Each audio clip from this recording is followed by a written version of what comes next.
Sejam todos muito bem-vindos a mais um episódio do podcast, aqui no Espaço Cultural Conta Quintê, que vai ao ar todos os sábados, sempre às 19 horas. Sempre é aqui eu e a companheira Deise aqui do meu lado a entrevistar pessoas, que desenvolvem algum projeto e vem trabalhando sempre em busca de um melhor Brasil, de um melhor Rio de Janeiro e melhor Queimado, sempre na direção dos direitos humanos e das políticas de ações afirmativas.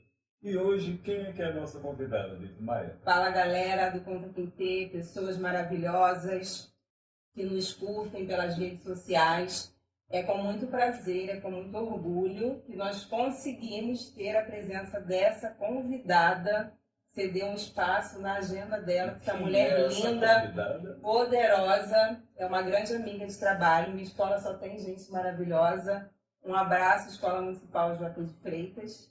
Seja muito bem-vinda, Priscila Guimarães. Olá, prazer todo meu estar aqui com vocês hoje, partilhando um pouquinho aí das minhas vivências, das minhas experiências.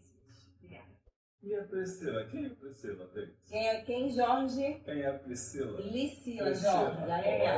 Aí vai ser, porque tem uma... A gente sempre confunde, o PR, BR. Mas hoje você Só vai que falar ela é o contrário, não é Priscila, é Priscila. Fala aí, Priscila, quem é você, suas origens, de onde você veio, isso aí. Realmente, meu nome é um pouco curioso, Priscila, com PL, geralmente é Pri, Então é um pouco curioso. Eu sou de Japeri, Rio de Janeiro,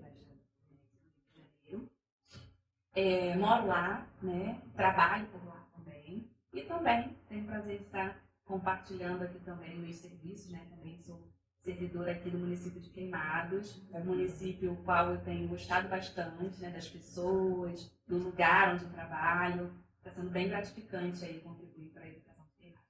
Então, você como é uma professora de letras, português e letras, como é que você lida com essa questão do seu nome, essa troca? Porque é uma discussão muito grande, que a gente... E curioso, até porque nós brasileiros falamos muito errado, E normalmente essas junções de consoantes a gente tem uma dificuldade muito grande. E o seu nome vem na contramão de tudo. Como é que se deu isso? Pois é curioso, O meu nome, na verdade, é uma criação do meu pai, Porque ele diz que quando ele queria, fazer registro cartório, antigamente tinha muito complexo, essa questão de cartório, registro de nome, Hoje em dia a gente vê cada coisa, duplicidade de letras, bota o Y, bota o H, bota o W, mas antigamente tinha muita rigidez nessa questão, E aí ele queria colocar Priscila com 2 L's, Priscila com 2 L's no final. E aí, lá a pessoa não quis fazer o registro, Porque não queria essa duplicidade de letras, de 2 L's no final, na última sílaba. E aí ele falou assim, não, mas eu quero que esse nome tenha 2 L's. E aí ele puxou o L lá do final para o início. E aí substituiu o R, aí em vez de Priscila, ficou Priscila. Mas como é que ficou a parte familiar de mãe? Olha, eu não me recordo de nenhum registro assim de que, não queria, não ficou legal assim. Ficou diferente, Eu até costumo falar para a galera que, as pessoas que perguntam, Eu falo que não tenho nenhum problema com isso. Porque é um nome diferente. Eu acho que ser diferente é legal, Porque a gente vê muita coisa comum, e hoje em dia, nomes comuns, nada contra. Mas eu gosto do meu nome por ser diferente, Eu gosto de... Você já encontrou alguma Priscila na vida? Já, uma vez eu fiquei muito curiosa, E aí, na época, era a rede social chamada Orkut, E aí eu fiquei pesquisando, gente, será que ninguém tem nome igual ao meu? E aí eu pesquisei, eu me recordo de ter encontrado, assim, em pesquisas de nome de perfil, eu acho que eu encontrei uns 4 ou 5. E assim, bem assim... Isso? Mas assim, não sei se a pessoa colocou para enfeitar o nome, para diferenciar, ou se realmente tinha um registro com aquele nome ali, entendeu? E aí eu não sei, mas assim, nunca consegui contato, até porque eu fiquei com medo, de ter contato com pessoas de fora do país, de longe, assim, aí eu não quis. Mas assim, próxima a mim, conhecer pessoalmente, não conheci. Talvez a galera mais nova não Sabe que Orkut, Da, né? não, nem falo do Orkut, eu tô falando daquele gibi, né, da Mônica, tinha o Ah, personagem do sim. Cebolinha. Nossa, E é como verdade. tem muito tempo, né, e você e o Cebolinha que tocava sempre o R pelo Exatamente. R. E eu gosto Então, de pegar esse exemplo, né? hum, Porque como eu trabalho com crianças, né, jovens, os meus alunos sempre acham engraçado. Assim, no primeiro dia de aula eu vou me apresentar. Ah, eu sou a professora Priscila. Aí eles falam, Priscila, mas por quê? Eu falei, é do Cebolinha, o meu nome é do Cebolinha. Para ficar um pouco mais didático, né? Legal, E aí eu legal. uso também essa pegada. E também na escola, né? Quando eu era mais nova, eu estudava. Nessa fase aí do ensino fundamental, a galera gostava de dar uma zoada, né? Uhum. No nome do Cebolinha. E não foi nunca De problema boa. pra você? Nunca foi problema. Ah, maravilha. você é professora dos dois municípios, no mesmo tempo, trabalha no mesmo tempo, você começou onde primeiro e o que você acha dessa... Você conhece duas realidades, quer dizer, não vou dizer duas realidades, sim. porque são dois municípios, Duas mas regiões muito diferentes. próximos por causa da dinâmica, da população, uma certa carência. Como é que é isso para você? Sim. Então, eu trabalho nessas duas redes, né? Que é a Memória de Japeri e a rede de queimados. Eu primeiro entrei em Japeri, né? Vou fazer 10 anos trabalhando em Japeri. Queimados eu entrei recentemente, né? Eu vou fazer agora no final do ano 3 anos trabalhando em Queimados. Eu entrei naquele período de recuperação da pandemia, né? Com aquela escala de semi-presencial e tal. Eu entrei nesse período, vou fazer 3 anos agora em Queimados. E assim, realmente são realidades diferentes, né? Mas não tão diferentes. A gente sabe que existe a questão do público, da carência, né? Dos alunos, de ter uma realidade assim. Eu tenho alunos que são assim, a gente percebe que tem uma certa carência familiar, na estrutura familiar, e isso acontece nos dois municípios. Então, assim, eu não vejo diferença nessa questão, tá? Social, até porque os municípios são bem próximos, né? E a gente tem são vizinhos, então a gente tem essa questão aí que não é muito diferente, né? É claro que, assim, difere um pouco na questão da organização escolar, da organização da rede, da Secretaria de Educação em si, né? Algumas burocracias que um tem, outro não tem, mas aí entra a parte pedagógica, que às vezes um atende melhor que o outro. Mas assim, nada é muito assim, discrepante. E salário? Ó, de salário, hoje, porque eu tenho mais tempo de casa em Japeri, o de Japeri é melhor, né?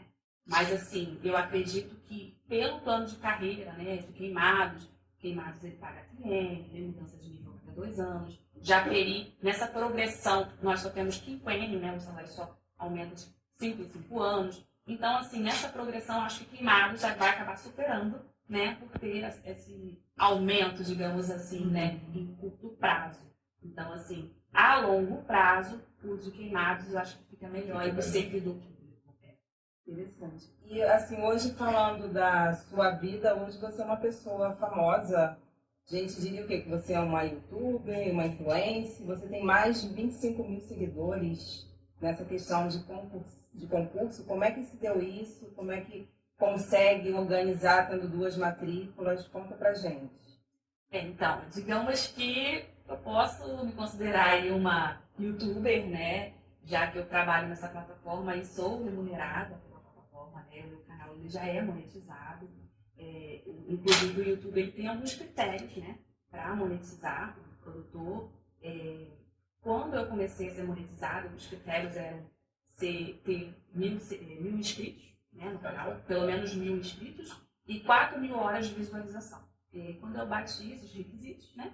E aí eu comecei a ser monetizada. E assim, a monetização no YouTube, ela não é muito, vamos dizer assim, vantajosa, digamos assim, né? A gente ganha em dólar, tá? A gente ganha em dólar, e depois, quando a gente resgata esse dinheiro, a gente tem que converter, passar por um banco, né, internacional e tal. Mas não é muito vantajosa, pelo menos agora no início, né? Agora eu até tenho tido um retorno bacana, assim, mas ainda não que eu acho assim, a altura do que realmente traz de trabalho, né? O trabalho, o esforço que é exigido para nós que trabalhamos com a internet, com o YouTube. Então, assim, hoje o YouTube paga, a depender da região, né, a depender do lugar, em torno de 1 a 2 dólares por cada 1.000 visualizações. Então, assim, tem que fazer um volume muito grande de visualizações, né? Então, assim, depende muito da época, por exemplo. Uma época que eu estou trabalhando com um concurso específico, que a galera está acompanhando vídeo após vídeo. Aí, o valor aumenta, né? A Então, remuneração peraí, acaba para eu aumentando. entender. Você entrou falando sobre a questão do YouTube, mas você foi para o YouTube porque você, em termos de qual é a profissão que você está exercendo dentro do YouTube? Por que que você atingiu esse patamar de visualização? O que que você, de fato, é? A gente pode dizer que você é uma concurseira? O que é isso? Explica Sim. para a gente. Na verdade, eu comecei, né, a estudar para concurso em 2010, foi quando eu engravidei da minha filha, e eu pensei, eu tenho que ter uma profissão, eu tenho que ter uma estabilidade financeira, e o concurso me dá isso, né? E aí, por influência até da minha mãe também é professora, né?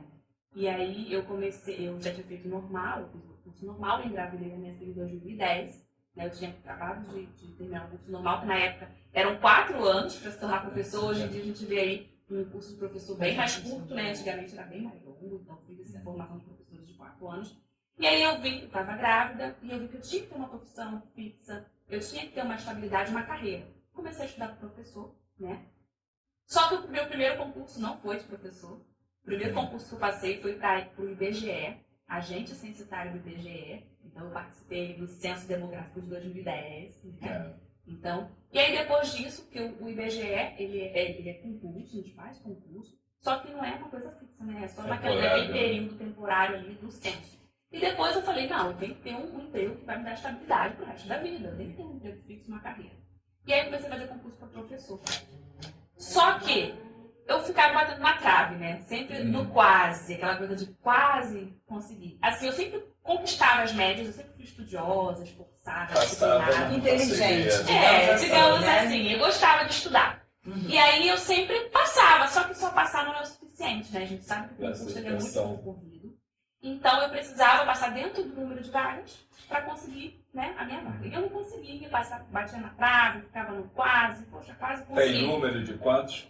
Quantos quase você conseguiu? Então, eu assim... Até para quem está nos assistindo perceber que nada acontece por acaso. Então é bom elas também saberem que a princípio vão bater na trave bastante vezes. Eu não me recordo, antes do primeiro concurso para professor, quantos eu fiquei assim no quase. Mas eu acredito aí uns 5, uns 6, até conseguir passar de fato para a educação, me tornar professora concursada. E aí eu consegui em 2013, então de 2010 a 2013, eu fiquei naquela tentativa, né? E é claro, o concurso não abre toda hora, então você tem que esperar abrir o concurso para você tentar, não é isso? E o importante é sempre estudar antes, eu gosto de falar para estudar antes, porque quando o concurso abre 2, 3 meses para a prova, e ninguém consegue estudar, bater um edital inteiro com 2, 3 meses. Né? É assim, impossível, digamos assim. Acaba a galera que estuda com o edital aberto, estuda só os pontos principais, não bate todo o edital, né? E aí em 2013 eu consegui minha primeira matrícula, foi no município de Paracambi, né? Como professora, concursada pelo município de Paracambi. E lá eu comecei a trabalhar, mas eu também não parei. Eu não estava satisfeita, não era só aquilo que eu queria mais, né? Então eu sabia que o professor podia acumular, né, 2 matrículas. Então eu comecei a estudar para buscar a minha segunda matrícula, melhorar a minha remuneração, né? E também crescer mais profissionalmente também. E aí eu comecei fazendo um concurso atrás do outro, daí o nome concurseiro. Tá aí dentro e a faculdade nisso? Qual é que surgiu? Então, a faculdade, quando eu estava ainda trabalhando como professora, eu trabalhava como professora primária, né, de primeiro ao 5º ano. E aí, eu sempre tive uma paixão por letras, sempre tive uma paixão pela língua portuguesa, sempre gostei, assim. E aí eu falei, não, quero fazer um nível superior, né? E aí eu fiz um nível superior, me formei em letras, português e literatura, né? Língua portuguesa e literatura. Porque aí também abriu um leque para eu fazer, prestar outros concursos, né? Então, porque o nível superior, ele te ajuda também, né, a entender melhor, né? Essa questão, né? E como eu era apaixonada pela língua portuguesa, não tinha outra matéria, outra disciplina a não ser essa. Então, dentro dos concursos que você passou, você pode dizer pra gente enquanto você passou, ou enquanto você se passou em alguns, teve que deixá-los também alguns, né? Sim, exatamente. Então, como professor, ele só pode acumular 2 matrículas, né, na área da educação. Então, eu fui passando, e aí eu passava nos concursos, e eu tentava, assim, como se fosse um concurso escada, né? Eu vou abrir um concurso para determinada região, para determinado município, vou fazer. Mas é claro, se surgir um outro melhor, eu vou fazer também. E eu ia fazendo vários concursos, um atrás do outro, e acabou que dentre todas aquelas tentativas, né, como eu falei, eu fiz aí uns 15, 20 concursos até hoje, muitos concursos. E ao longo de 10 anos aí dessa minha trajetória de concurseira, eu já consegui tomar posse em 5 cargos públicos, né? Eu tomei posse no cargo público primeiro, foi do IBGE, né? E depois mais 4 municípios, né, que eu assumi, que eu cheguei a tomar posse, cheguei a trabalhar, mas aí fui passando em outros e fiz a opção, né? Optei por aqueles que eram melhor para mim, não só financeiramente, mas também levando em conta o custo-benefício, a distância de onde eu moro. E aí eu fui exonerando daqueles que eu havia tomado posse antes e, enfim. Mas esse título de concurseira vem por causa da quantidade de concurso que você fez ou porque você estuda muito, ao ponto de agora você está indo para o YouTube, né? A dar dicas de como ser concurseiro, como passar no concurso. Eu também quero passar no concurso, o que eu tenho que fazer? Então, na verdade, esse título, né, ele nasceu porque, como eu falei, né, eu comecei a trabalhar com as redes sociais na pandemia, né, quando veio a pandemia, e logo no início de 2020, em março de 2020, salvo engano, eu comecei com Bela Escrita. E o Bela Escrita é, na verdade, ter uma bela escrita, de ter uma escrita bonita, de escrever bem, de escrever melhor. E aí, essas dicas, né, no meu Instagram, Bela Escrita, essas dicas eram dicas rápidas de como escrever uma determinada palavra, dicas de ortografia, né, alguns mapas mentais de como classificar uma palavra, enfim, coisas assim rápidas, dinâmicas, para qualquer pessoa. Não era só para professor, não era só para estudante, era para qualquer pessoa. Só que aí, depois que eu comecei com Bela Escrita, eu vi que tinha uma galera estudante também, assim como eu, concurseira, assim como eu. E veio até assim, de pessoas que estudavam para concurso. A professora, dá uma aula. Eu pensei assim, poxa, dá uma aula. Aqui no Instagram é uma coisa rápida, uma coisa dinâmica, que a pessoa passa ali e vê aquela dica. Vou pro YouTube, porque no YouTube é uma plataforma que hospeda vídeos, e lá eu posso dar aulas, né, mais longas, mais detalhadas. E a galera sempre gostou assim, da minha dinâmica, né, de explicar, que eu gosto sempre de dar os mínimos detalhes, né.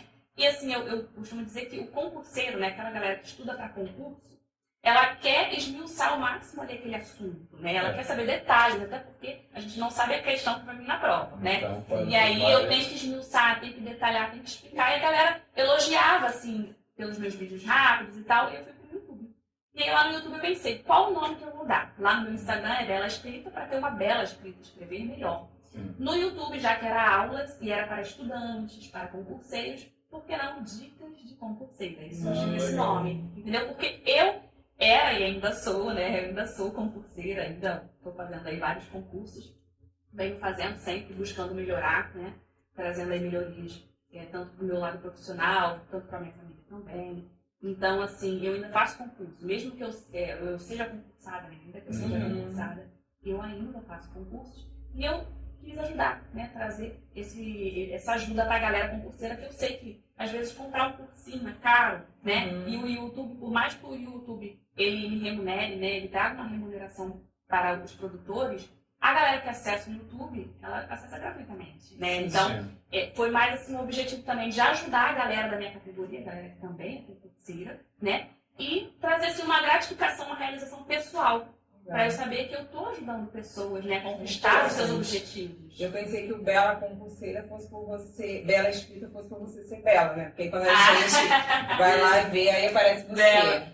Inclusive é curioso que alguns seguidores, né, eu tenho seguidores do Brasil inteiro do Bela Escrita, e eu tenho seguidores lá que às vezes vão tirar alguma dúvida comigo no privado, né, na mensagem privada no Instagram, aí fica, oi Bela, prazer Bela. E acham que meu nome é Isabela, né? Porque Bela de Isabela. Não, é só mesmo Bela, da beleza da escrita, né? De ter uma bela escrita. O nome e desde 2010, então, que você vem nessa coisa de passar em concurso. Tem um limite? Chegou um momento que você falou assim, não quero, é muito cansativo, porque tem que dar aula, tem que planejar, eu tenho família. Teve algum momento ou não? Como é que é isso? Então, na verdade, eu que dou aula no YouTube, sou professora de muitos concurseiros também, eu estou sempre estudando.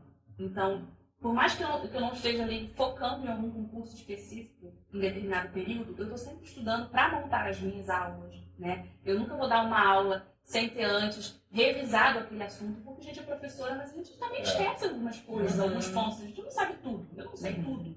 Então, antes de dar uma aula, eu vou bem preparada para essa aula, eu costumo trazer atualidades, novidades, né? Trazer dicas. Então, eu sempre penso na melhor forma, na melhor didática de ajudar os meus alunos, né? São os concurseiros também. Então, eu estou sempre estudando. E aí, vem um concurso atrás do outro, vou emendando um projeto atrás do outro, mas esse ano eu já falei.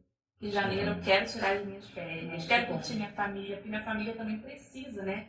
O meu esposo, o Bruno, ele é muito parceiro. Eu acho que se não fosse ele me ajudando, eu não conseguiria tudo que eu tenho hoje nessa minha trajetória de estudos, né? Ele é muito parceiro, ele me ajuda muito, me auxilia, me apoia muito. É meu grande incentivador aí, né? É claro que tem os meus pais também, né? Os familiares que estão sempre ali apoiando, mas ele acompanha bem de perto. E minha filha também, né? A gente sabe que concurso é renúncia. É renúncia. A gente tem que renunciar, abrir mão de muitas coisas para chegar ao concurso. E essa vida de concurseira, a gente estuda sempre com foco, com um programa fixo? Ou a gente consegue? Estou dizendo, pergunto isso porque quem é concurseiro abdica, né, da sua vida pessoal. E aquela leitura prazerosa, né? Uma poesia, um conto, né? ou eu vou sempre, vocês estudam sempre para o concurso, então é sempre aquela uma coisa... leitura de leite, que você está dizendo. Né? Dominique da Mata que fala, né? Ócio produtivo. Como é que entra isso? Então, eu costumo falar que eu sou professora de língua portuguesa, mas quase não tenho tempo de ler um livro por prazer, por lazer, né? Conhecer pessoas que leem 10, 20 livros por ano. E assim, nessa minha rotina bem desgastante, corrida, né? Quase não sobra tempo para eu fazer essa leitura. Eu sinto muita falta, porque, por exemplo, para você fazer uma redação, existem muitos concursos que exigem, cobram redação, questão dissertativa, né? Que você tem que dissertar o Enem, por exemplo, também cobra redação. E a gente deve ter um repertório cultural muito bom. E isso só adquire com muita leitura.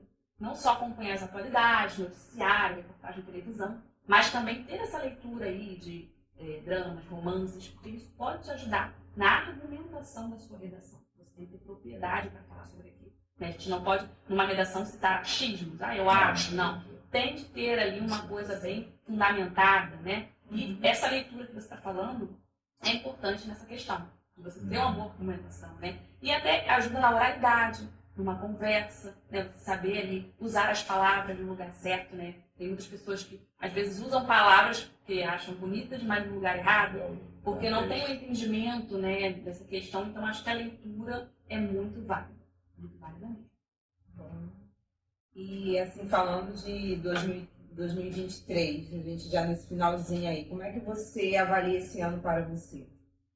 Olha, eu posso dizer que esse ano foi um ano bem intenso, né? Ao mesmo tempo corrido, né? Passou muito rápido, já estamos aí em dezembro, finalizando 2023. Mas eu posso dizer que foi um ano muito, assim, gratificante, né? Foi um ano que eu aprendi muito, eu evolui muito, né? Como profissional, ajudei muitos concurseiros, recebi os feedbacks dos meus alunos muito. Eu faço cursos, acompanhamentos específicos para concursos, né? Faço cursos de teoria, cursos de questões, inclusive no YouTube. Eu trabalho muito questões, porque o concurseiro ele precisa se adaptar e conhecer o perfil da banca do concurso que você vai prestar, né? Para você conhecer o perfil e acertar mais questões. Eu costumo dizer que o concurseiro, ele não precisa ser inteligentíssimo para passar no concurso. Ele precisa estudar certo. Né? E estudar certo, que eu digo, é direcionar. Tem um direcionamento nos estudos. Existe, né? E eu faço esse papel. chute? Como é que é essa questão do chute? Eu não gosto muito dessa questão do chute. Por quê? Para você fazer um chute, você tem que saber ali pelo menos o que você está fazendo. Porque você, vamos dizer que uma questão tem 4 opções de escolha. Você não vai chutar um chute sem direção. Pelo menos tem que ter uma direção. Sim. E para você ter esse direcionamento, você precisa conhecer as opções de respostas, por exemplo. Às vezes você não sabe a resposta certa, mas por eliminação, eliminando as outras opções, você chega na resposta então certa. sempre tem que ter noção. Exatamente. E isso eu faço nos meus cursos, né? Os meus cursos são bem direcionados, os meus projetos, os acompanhamentos que eu faço de língua portuguesa, são bem direcionados assim, ensinando a acertar questões, entendeu? Eu tenho tido um feedback bem bacana, de várias aprovações chegando. Então isso também, para mim, é recompensador, né? Saber que eu estou ajudando outras pessoas, não só pelo financeiro, né? Não só pelo financeiro, mas também, assim, nessa questão de estar ajudando a construir futuros, construir projetos também dos outros. Então, dentro do YouTube, podemos dizer que se deu de forma natural, né? Esse crescimento para esse contingente que você tem hoje de seguidores, né? Você foi para uma questão da pandemia, começou a postar e depois você viu que deu certo, implementou, então hoje está essa pessoa famosa dentro desse Não tanto assim. Para quem tem mais de 20 mil seguidores, é uma pessoa famosa. Hoje no YouTube né? eu tenho 26 mil inscritos e está crescendo, né? Eu espero que cresça ainda mais, se Deus quiser. Mas assim, no início foi muito difícil, porque o YouTube, assim como qualquer rede social, para você crescer é muito difícil. No início eu ficava pedindo pros familiares, compartilha os vídeos aí, me ajuda. Ia para as redes sociais, Facebook, Instagram, compartilhar os vídeos para poder dar visibilidade, né? E a gente nunca entende o algoritmo, né? O que eles vão recomendar, o que eles não vão recomendar. E essas plataformas, elas só passam a recomendar os seus vídeos, os seus materiais, quando elas percebem que as pessoas estão clicando no vídeo, estão procurando ali o seu vídeo. Então, no início é muito difícil, tá? Então, assim, demorou um tempinho, mas eu comecei a entender o meu público. O que eu comecei a perceber? Que era o concurseiro que estava ali. O concurseiro quer estudar. Então, eu comecei a pegar, assim, bancas específicas. Por exemplo, eu vou trabalhar com a banca IBAN. Então, eu vou postar toda semana um vídeo da IBAN com um assunto diferente. Trazendo questões atuais, questões que a banca está trabalhando, porque o concurseiro quer conhecer a banca, né? Então essa fidelidade fez crescer, entendeu? O concurseiro quer conhecer a banca, mas como é que você consegue ter informações primeiro, né, do que todo mundo, porque você passa a ter contato com aquele conteúdo daquela banca para sair. Como é que você consegue receber esses conteúdos? Não, tudo bem, se você tem uma fonte, você não precisa passar. Mas o jornalista investigativo, ele quer saber mais ou menos então, senão não tem como, né? Bom, assim, algumas bancas, elas disponibilizam os seus cadernos de questões, as suas provas, por exemplo, aplicou a prova no domingo. Aí na segunda-feira, a matriz daquela prova aplicada já fica no site para a pessoa baixar. Então eu consigo ter acesso a essas provas através até das bancas organizadoras dos próprios sites, ou sites de questões de concurso também, que a gente acha na internet facilmente. Aí eu tenho acesso a essas questões, começo a investigar ali o que a banca está cobrando mais, qual o assunto está sendo mais cobrado. Vamos trabalhar em cima disso. E tem até algumas bancas, por exemplo, que são bem difíceis. Por exemplo, a banca IBAN, que é uma banca que eu venho trabalhando aí faz mais ou menos um ano e meio, vai fazer 2 anos. E é uma banca, inclusive, que está me dando muita visibilidade no YouTube, porque eu tenho muitos vídeos dessa banca e a galera está gostando muito. E assim, é difícil encontrar questões dessa banca, porque a banca não disponibiliza os cadernos lá no seu site. Então os concurseiros ficam perdidos. Como que eu vou estudar a banca, conhecer a banca, se não tem lá disponibilizado o caderno? Só que os concurseiros, por já conhecerem o meu trabalho, eles me procuram lá no meu Instagram, mandam a foto da prova que eles fizeram, por exemplo, fez uma prova no domingo. Professora, eu fiz a prova no domingo. Quer ver as questões? Quero, claro que eu quero. Aí eles tiram a foto lá com as anotações deles mesmos, né? E aí eu levo lá, faço a formatação, tiro os rascunhos, formato tudo bonitinho para passar essas questões para os meus alunos, sem essas anotações que eles fazem, né? Então, assim, por ser difícil encontrar questões dessa banca e eu consigo trazer isso para eles, isso tem criado um vínculo, né? Olha, eu sei que lá no canal Dicas de Concurseira vai ter os vídeos da banca que eu quero. Então, assim, o público-alvo, você vê a dor, né? O que o público-alvo quer? Você tentar trabalhar a estratégia dentro daquilo que está sendo pesquisado no YouTube, dentro daquilo que está sendo procurado, é uma boa estratégia, é uma boa estratégia de você conseguir esse vínculo, né? Porque ele que se inscreveu no seu canal, ele sabe que tem vídeos de concurso no seu canal, ele vai voltar. Então, você acaba criando aí essa parceria, né? Esse vínculo. Agora, se atualizar todo dia. Sempre, né? Sempre. Inclusive, a galera gosta de falar muito sobre a nova reforma ortográfica, né? Que é uma das atualizações da língua portuguesa. Só que é uma atualização assim, que a gente fala que é nova, mas não é tão nova assim, né? É a última, né? Foi a última. Então, eu gosto de falar que foi a última reforma ortográfica. E assim, não mudou muita coisa, entrou algumas letras no alfabeto, né? Teve aquelas mudançazinhas. Só que assim, não é uma coisa muito assim, vamos dizer assim, muito ampla. Algumas regras de acentuação, emprego do item, coisas assim, mas que tem de ser passado, né? Porque quem foi formado antes desse acordo existir não conhece essas diferenças. E aí o concurseiro tem que se atualizar, né? E as bancas gostam de contar essas coisas, né? E dentro da sua realidade, teve algum concurso que foi muito difícil? Alguma banca que você achou que a prova foi muito, muito difícil?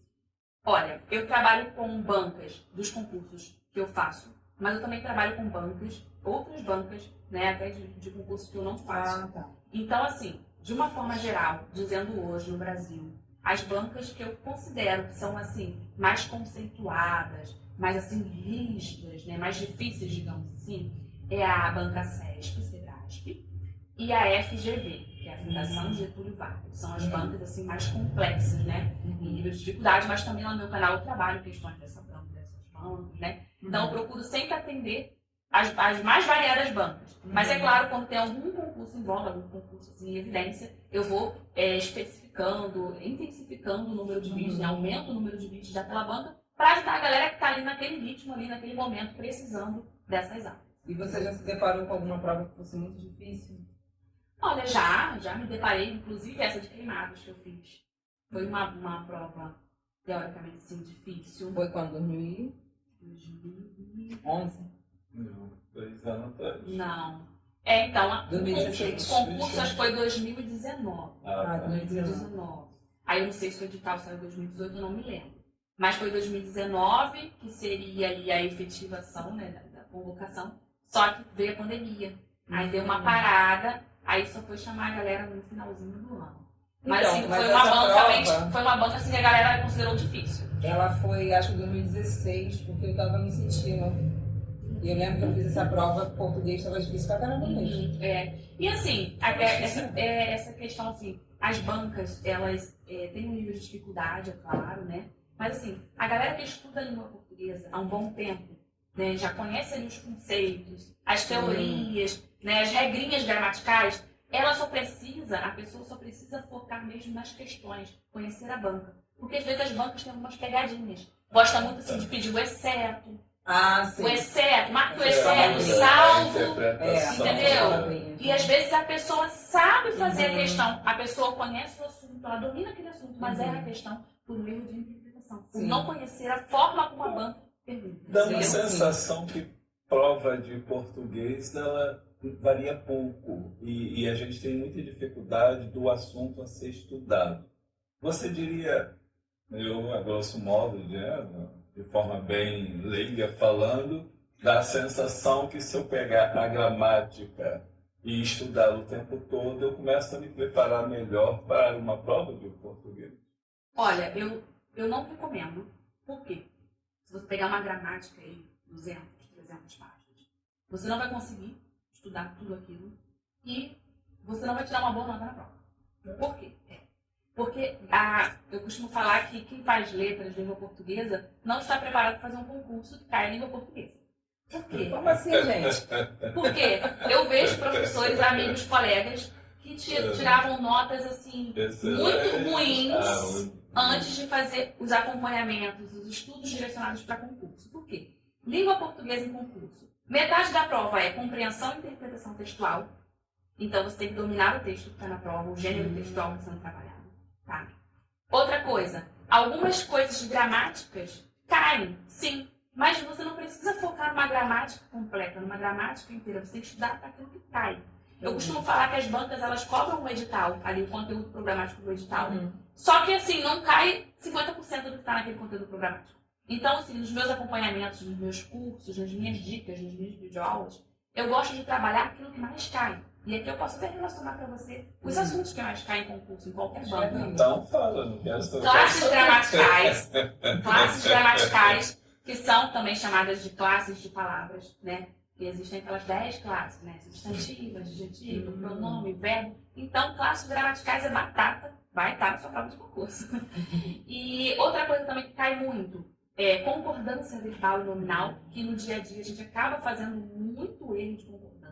Então as bancas gostam de divulgar isso, de propagar isso nas suas provas, porque a gente comete erro de concordância o tempo todo na oralidade. Então ele vai cobrar isso na sua questão de concurso para te deixar na dúvida, né? Além de concordância, sintaxe, a questão de sujeito, predicado, objeto direto, indireto, né? Orações subordinadas, orações coordenadas, coordenadas. Frases. Acentuação, regência, entra a crase. Isso é muito chato estudar isso. Então são sempre os mesmos assuntos.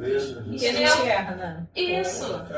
São questões complexas, né? Como a gente estava conversando aqui antes de iniciar, que a língua portuguesa ela é muito mais difícil do que qualquer outra língua, né? A língua inglesa, por exemplo.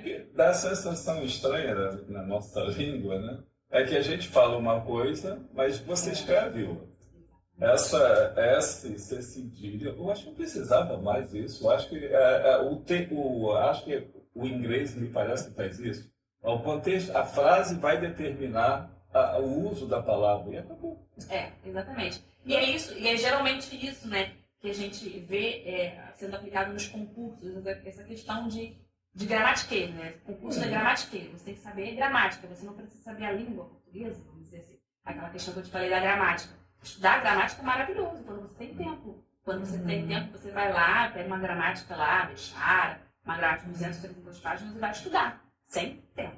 Agora, quando você tem um tempo curto, de 2, 3 meses para uma prova, você vai ter que focar o quê? No que realmente cai na prova de concurso. E aí, dentro do que você está falando, como que uma pessoa, dona de casa, que tem família, que tem uma matrícula, que quer melhorar, como é que consegue organizar o tempo para estudar para concurso? Antes dela responder pelo que ela falou a princípio, tem que fazer uma coisa de abdicar de algumas coisas. Para fazer isso, primeiro, tem que pegar o filho e botar na casa da mãe, se tiver. O marido... Na casa da mãe dele. Não, na mãe não, da avó. De casa. Tem que botar na casa da avó. O marido você manda de novo para casa da mãe. Para casa da mãe. E você começa a ficar só e porque de outra Mas forma, a realidade não é essa. E aí? Então, realmente... As tripas jornadas que aí Sim. vai dar realmente é muito difícil. Eu digo que estudar para concurso não é para qualquer um. Não é para qualquer um. Porque não basta você estudar só quando você quer. Não basta você estudar quando tem tempo. Você tem que colocar um horário na sua rotina. Você tem de ter essa constância. Estudar todos os dias é legal. Você fazer um plano de estudos, determinar metas. Olha, eu vou estudar 2, 3 horas todos os dias. É claro, tem essa questão da família, né? Tem quem tem filhos, quem trabalha, tem que dar conta de casa, comida, toda essa coisa, né? Da mulher dona de casa, sim. tem que ter essa questão com a família, né? Sim. E é muito difícil mesmo. Então, por isso é importantíssimo o apoio dos familiares que moram com você, né? Saber fazer o silêncio na hora que você está estudando, te auxiliar nessa questão, né? De saber que você tem que ter o seu tempo para estudo. Eu já ouvi relatos de concurseiros que não têm esse apoio em casa, é super difícil, né? Na hora que vai estudar, alguém bota o som alto, ou tem aquele vizinho barulhento. Então é muito difícil. E o concurseiro ele não gosta de divulgar para as pessoas que estão estudando para concurso, né? Porque tem essa questão de não dar muita sorte, né? Você divulgar para todo mundo que está estudando. Então ele guarda segredo. A vida do concurseiro é solitária. Só quem sabe que você está estudando para concurso, geralmente seu pai, sua mãe, a pessoa que mora com você, que vive com você, né? Seu esposo, sua filha. E aí você acaba sofrendo em silêncio, né? É uma vida solitária demais. E você vai pra rua e as pessoas falam, nossa, quanto tempo que eu não te vejo? Aí você pensa, nossa, eu tô trancada no meu quarto estudando. Então, assim, o concurseiro, pra se sair bem no concurso, ele tem que se dedicar muito. Não é meio termo. Gente, concurseiro que estuda meio termo, quando quer, só estuda as matérias que gosta, não vai dar certo. Mas, como eu estou falando com uma professora, eu vou pedir como é que eu me organizo didaticamente. Né? Você já falou que 2, 3 horas por dia, beleza, mas qual o assunto? Eu já consegui gravar que eu tenho que arrumar tempo de estudar pelo menos 2, 3 horas por dia. E aí qual é o assunto, o foco? Como é que eu defino, né, internamente que primeiro eu vou estudar isso, segundo eu vou estudar aquilo, terceiro... Como é que é essa organização, esse organograma? Eu gosto sempre, eu faço isso com os meus alunos e eu gosto de falar também para todo mundo que me pergunta, de você ter essa tabelinha, esse planejamento, né? Segunda-feira eu vou estudar português, terça-feira eu vou estudar legislação, quarta-feira eu vou estudar atualidades. Eu tenho de me planejar, né? E essa questão de carga horária vai depender muito da pessoa. Quem, por exemplo, como eu, tem uma jornada dupla de trabalho de manhã, trabalho à tarde, só tenho à noite. Então, eu não vou dar conta de estudar 3 horas à noite, porque que hora que eu durmo? Que hora que eu dou atenção para minha filha? Que hora que eu faço comida, arrumo minha casa? Eu não consigo. Então, se eu consigo estudar 1 horinha por dia, que é o tempo que eu consigo, já vai ser o suficiente, porque aquela 1 horinha você vai focar de verdade. Eu conheço muitos concurseiros que estudam aí 5 horas por dia, 6 horas por dia. Aquela pessoa que tipo assim, mora com a mãe, mora com a família, tem quem faça tudo. Ou está desempregado, tem um horário vago legal. Eu acho bacana, mas às vezes você tem tanto tempo ali estudando, você não foca. Por exemplo, toda hora olha o celular, vai ao banheiro, levanta, tira a atenção. Então, assim, eu acho que 1 hora bem intencionada, focada no assunto, pode ser melhor do que 3, 4 horas que você não está 100% focado. Para quem não consegue esse foco, tem que buscar ajuda? Como é que ele faz psicológico? Como é que é o exasto? Olha, bom... Porra, a gente quer, todo mundo quer isso, mas todo mundo quer. Consegue? Eu acho que deve trabalhar muito a questão da disciplina. Tá? Disciplina, o que é isso? Eu gosto sempre de colocar, ter um cantinho de estudo. Primeira coisa é isso, ter um cantinho de estudo. Você não pode estudar deitado, você não pode estudar relaxado no sofá, porque senão depois de 5 minutos você está dormindo. É isso. Depois de 5 minutos você está dormindo. Então eu sempre falo para os meus alunos, a primeira orientação é essa. Eu busco o meu melhor momento, todo relaxado. Não. É claro que eu... Não. Para estudar, o seu cérebro tem que entender que você está 100% conectado. Né? Você tem que mandar essa informação para ele. O que é isso? Organizar o seu cantinho de estudos. Pode ser um escritório, pode ser um cantinho do seu quarto, da sua sala, enfim. Que você senta, não é deitado, que você senta, tem o seu espacinho. Tá vendo? Vocês estão estudando, estão escutando, né? Então, copinho d'água. Se quiser estudar para conseguir alguma coisa, não deite, senta. Eu acho que o maior sabotador da gente é a gente mesmo. Né? Porque se você não tiver disciplina de se autocontrolar, não, agora eu vou estudar, agora é o meu momento. Vou deixar o telefone longe. Colocar abaixo, né, a mensagem. Isso, eu gosto de deixar até longe. Né? Deixar longe, porque se apitar, se ligar, vai tirar sua concentração. Então, assim, aguinha do lado, toda hora, né, para oxigenar o cérebro. É claro, se você quiser determinar momentos para levantar e ir ao banheiro, isso é bom também, né, esticar as pernas. Quem estuda aí 3 horas direto, tem que levantar para esticar as pernas. Né? Mas você tem que ter aquele momento, você tem que mandar uma mensagem seu cérebro, que você vai estudar, que você tem que focar. E isso é disciplina. No primeiro dia você não vai conseguir. No segundo também não. No terceiro talvez não. Você pode passar uma semana não conseguindo. O problema é que eu não consigo. Eu não consigo no primeiro. Tento no segundo também, não consigo. No terceiro eu vou por força e no quarto eu já desisti. É na força do ódio, né? Tem que ser na força do ódio. E eu acho que a grande motivação, eu aprendi isso uma vez, eu não lembro com quem, mas eu levei pra minha vida. No seu notebook, no seu computador, você vai estudar, coloca a foto do que você almeja, do que você quer conquistar. É um carro? É uma casa? É morar em um lugar diferente? É conseguir algum bem material para alguém? Enfim, o seu foco, o seu objetivo, coloca ali na página de fundo do seu telefone, do seu computador. Bota meu rostinho, gato. Coloca lá na parede do seu escritório. Olha o que você vai dizendo. Todas as vezes que você for estudar, fala assim, não, eu tenho que passar porque ela gasta muito. Isso aí. Sim, não, tudo bem. Tá vendo? Já tem uma motivação. Tem uma motivação boa. E aí, toda vez que você desanimar, que você fala, nossa, que matéria chata. Não consigo, né? Nossa, eu não consigo. Será que eu vou dar conta? Você olha para aquilo ali, para, reflete. Não. Eu tenho um objetivo. Sim. Eu tenho algo maior para conquistar. Outras pessoas que estão do meu lado torcem por mim. E também essa questão de você não querer decepcionar é legal. Você não quer decepcionar, por exemplo, seu pai, sua esposa, seu marido, sua filha. Você ter alguém para quem mostrar que você consegue. Você consegue. Você é capaz. Tu consegue, cara. Isso é importante. E aí tá o principal. A gente tem que querer. A primeira coisa. Mas às vezes, parece que as pessoas não têm, assim, amor próprio e autoestima. Às vezes a pessoa fala assim, eu não sou bom para isso. Talvez por ter ficado reprovado, talvez por ter zerado. E concurso não pode zerar, né? E aí, o que você diria, o que você orientaria essas pessoas? Olha, eu digo que o concurso, o meu pai sempre falou isso e eu levei isso para mim. Concurso é uma fila. Quando você vai começar a estudar para concurso, você é o último da fila. E a fila pode estar dando volta em 4 minutos, né? Só que, conforme você vai fazendo concurso e você não vai sendo aprovado ou você não vai sendo classificado, essa fila vai andando. Outras pessoas vão entrar atrás de você e você vai passando à frente na fila.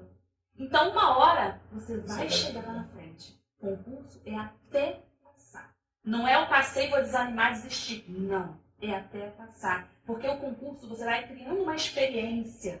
Você vai criando a experiência, porque o concurso, gente, eu costumo falar, Você estuda para a prova, sim, mas lá na hora envolve muitas outras coisas. O psicológico tem que estar bom no dia, você tem que estar bem no dia. Às vezes o ambiente, a sala que você vai fazer prova, tá quente ou tá frio demais, ou tem uma pessoa do seu lado fazendo barulho, ou tem alguém balançando a sua cadeira. Tudo isso interfere.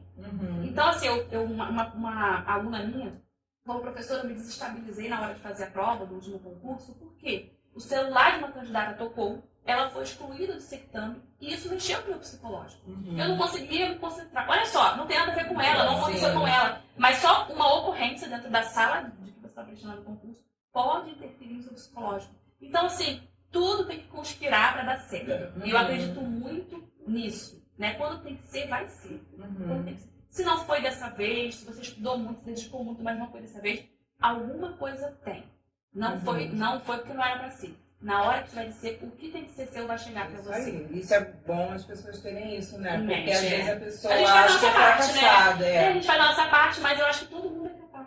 Todo mundo aí. é capaz. Eu conheço pessoas, colegas minhas, que faziam inúmeros concursos, não eram aprovadas, e hoje em dia tem a sua vaga, tem a sua matrícula, o seu cargo público. Então, assim, só pelo fato de você não desistir, de você continuar andando na sua fila ali, uma hora chega a sua vez. Não é uma questão de ser menos ou mais inteligente, é toda uma organização. Não. Eu acho que a disciplina, tudo. Disciplina, constância, né? É você estar sempre ali buscando, indo atrás do seu objetivo. Acho que isso é o mais importante. Então, para quem né, termina o segundo grau, terminou uma faculdade hoje, que a maioria são jovens, né, terminando a faculdade, já estão aí lá pelos 20, 21 anos. 20 anos hoje já tem gente que já está na faculdade. O que você diria para essa juventude, né, que estão agora indo para o mercado de trabalho em busca, né, de um horizonte dentro dos concursos que abrem? O que você falaria para eles? Olha, eu digo o seguinte, a galera que está terminando o ensino médio, aí, faculdade, você só vai ser bem sucedido ou se você for herdeiro, se ganhar na Mega Sena, né? Tem as opções, eu vou listar as opções. Ser herdeiro, melhor de um milionário, pessoa rica, ganhar a Mega Sena, ser um empresário de sucesso. Para isso, é concurso, gente. É estabilidade financeira. Porque você pode até conseguir assim, um contrato, né? Trabalhar de carteira assinada em algum lugar, mas você pode ser mandado embora daquele lugar, daquela empresa, daquela fábrica, daquele lugar que você trabalha.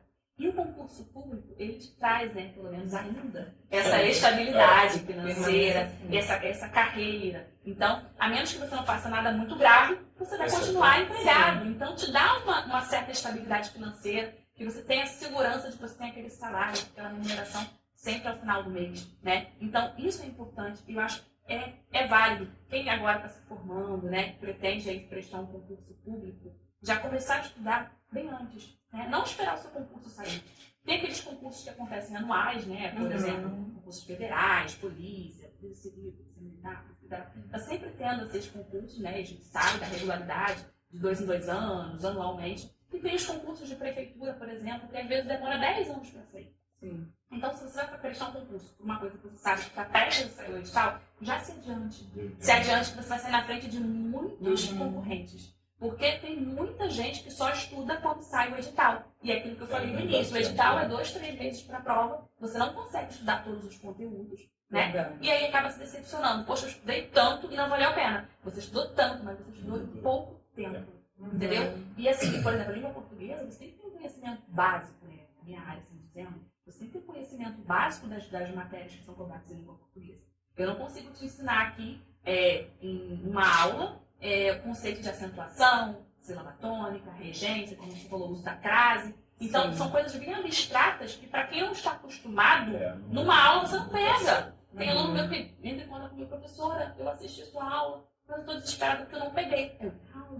Calma, que na próxima aula a gente vai consolidar o conteúdo e fazendo revisões e questões a gente acaba aprendendo. Porque realmente no primeiro contato é muito complexo. É difícil, com matéria de língua portuguesa, que é muito complexo. A análise sintática, por exemplo, como você falou, objeto direto, objeto indireto, verbo transitivo, verbo intransitivo, são muitos conceitos. E às vezes lá no edital vem assim pequenininho, né? Sintaxe. Aí você não, só falta estudar sintaxe. Quando vai olhar é um mundo de conceitos, é um mundo de conhecimentos que você deve ter. Então, assim, eu acho que é muito importante, é muito válido E língua portuguesa cai em todos os concursos, qualquer concurso que você for fazer, cai em língua portuguesa. Então, eu acho que o ideal é você se adiantar pela língua portuguesa. Começar pela língua portuguesa, espera sair o edital, quando sair as outras matérias, você vai aprofundando também as outras matérias. Então, aqui no Espaço Cultural Contaquintê, né, a gente tem esse podcast, que é o Preto Pod, que vai ao ar todos os sábados, sempre às 19 horas. E a gente, né, até que a gente agradece muito a produção do Júlio Sagaz, né, que está por detrás de tudo que a gente faz aqui, até porque o Espaço Cultural Contaquintê tem na educação, acredita que o enfrentamento ao racismo, né, da discriminação, acontece através da educação. E é muito válido para a gente ter uma pessoa experiente aqui nessa arte de concurso, também a nos dar algumas orientações de como a gente se preparar melhor para esse embate.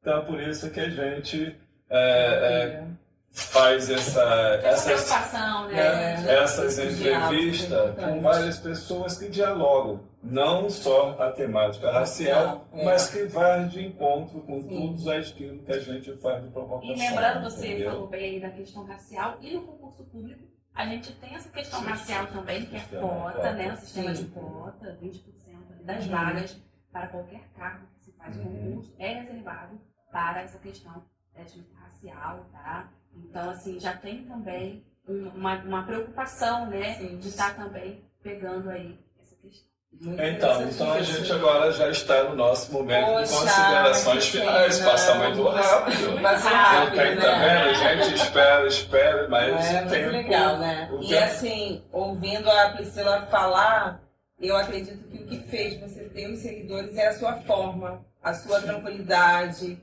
o seu carisma, esse cuidado. Por isso que em Japeri você está concorrendo entre os 3 profissionais da educação melhores, né? Como é que é isso? Então, surgiu lá, né, um perfil, uma página no Instagram do meu município, fazendo uma consulta pública, né, aos usuários da rede social do Instagram, perguntando os professores, né, os melhores professores da minha cidade. E aí, essa votação popular, né, eu fui ali eleita uma das 3 finalistas, né, então eu sou finalista desse prêmio aí, melhor professor do ano. E estou aguardando a fase final ali para ver a classificação. Mas, de qualquer forma, já me sinto lisonjeada. Já me sinto, assim, muito feliz em saber que as pessoas reconhecem o meu trabalho, né? Que é um trabalho, assim, muito árduo. Eu costumo falar assim, eu costumo separar, né? Chego num ambiente de trabalho, estou sempre alto astral. Mas, assim, em casa, né? O meu esposo e minha filha sabem, eu sou muito rígida comigo mesmo, me cobro muito. Então, eu trabalho muito, eu me esforço muito para dar o meu melhor. E quando a gente vê esse reconhecimento, é muito gratificante, eu fico muito feliz. E já agradeço a galera que votou aí. Muito legal. Muito obrigada. Show de bola. E assim, só realmente para constatar, seu YouTube é grátis, é só a pessoa te acessar lá, tem como ter acesso às informações, às questões, desse jeitinho manda mesmo. pra gente a sua rede social. O meu YouTube é Dicas de Concurseira, tá? Dicas de Concurseira. Só pesquisar isso aí. E lá eu tô sempre, semanalmente eu coloco vídeos, porque se eu tivesse tempo, postaria diariamente, né? Mas como o meu tempo é corrido, uma vez por semana, eu tô postando um videozinho lá, tô acompanhando algumas bancas, né? A banca COSEAC, a banca IBAN, e tem algumas bancas que estão com concursos aí em voga, né? Recentemente eu tô acompanhando. E a galera só procurar lá, tem dicas também de outras matérias, de outras bancas, estou sempre por lá. No Instagram é @be_lá_escrita. Bela escrita, tá? E lá eu coloco não só aulas, né? Porque o YouTube eu foco mais em aulas. Lá no Instagram são dicas pro dia a dia, como se escreve tal palavra, né? Como eu vou escrever tal expressão. Então são dicas rápidas, que você bate o olho na dica, você já aprende ali de uma forma bem lúdica, bem didática. É para todos, né? Na verdade, o Instagram não só para estudantes, mas para todos. Vai ganhar a minha inscrição. É bom. Vai lá que é bom. Tem jeito. Muito bom. Então, e aí? É isso, né? Estamos agora aqui em mais um episódio do podcast com a professora Priscila, né? E o Joaquim de Feita, né? É uma escola, de uma certa forma, com bastante profissionais dedicados e capacitados, que a gente conhece bastante, né? E a gente é isso aí, pessoal. Então, até sábado que vem, Espaço Cultural Conta Quem Deixa eu Tem, agradecer, Preto cara. Pode. Mas eu tô falando pra tá, você, você né? tá Eu falando tô assim, falando se você calma, eu quero tá. falar. Sim, mas eu Tá terminando, até emocionado, né? Não, Língua portuguesa. é, Ele é de história, por isso. Ah, Ele é de história! Legal! É de Gosto. história, de história. Ele gosta de fazer. Admiro muito. Agora ele vai fazer um concurso para dar aula de história. Não, não quero. Esse é o Mas é de história do canal de Mas é história. aquela, ela que quer que eu faça um monte de Tem coisa. claro, eu Ai, eu não Você tem quero. que querer, né? É, mas assim, quando eu chego falando como é que é, que nada, os alunos, É ele vai bom. fazer, ele vai Não, arrumar já tive essa uma experiência. matriculazinha, né? Já Naquele tive essa tempo. experiência, já fiquei em sala de É, aula não, por 4 não, anos. Tô brincando, já foi o divertido, momento, né? divertido. Passou Não. pela experiência, Passou. mas Já. foi, né? Não, ele é bom Tá bom. professor, tô É. brincando, ele é bom. O negócio dele agora é o filho dele. Não, eu acho que o espaço cultural, É, Conta agora Quem Tem, ele está vai precisando de uma fazer dedicação É, mais tá indo nessa exclusiva. Legal. vertente. Entendeu? É. Muito legal o hoje, espaço. É, muito bom. Priscila, assim, só agradecer. Foi maravilhoso. Que bom que a gente conseguiu a sua agenda. Muito obrigada mesmo de coração. Te desejo, assim, 2024 com muita saúde, muita energia. Se Amém. cuida, respira, inspira. Isso aí. Passeia bastante, entendeu? Que Deus te abençoe muito. Muito obrigada mesmo, de coração. Ah, eu que agradeço, fico muito feliz pelo espaço de fala aqui, né, de estar compartilhando, trazendo um pouco das minhas vivências e experiências, né, pra galera. Fico muito feliz, né? E espero voltar, né, numa próxima. Ah, com certeza. Com certeza, A gente vai ter mais um papo. Isso, com Isso aí. certeza. A volta é Prazer. certa. Com certeza. Então agora, mais uma vez, agora eu Agora posso, sim. né? Então tá bom. Um abraço a todos, Espaço Cultural Conta Conta Quem Quem Tem, Tem. em mais uma edição do seu podcast Preto Preto Pode. Pode. Até sábado que vem. Um Até. abraço a Tchau, todos. tchau.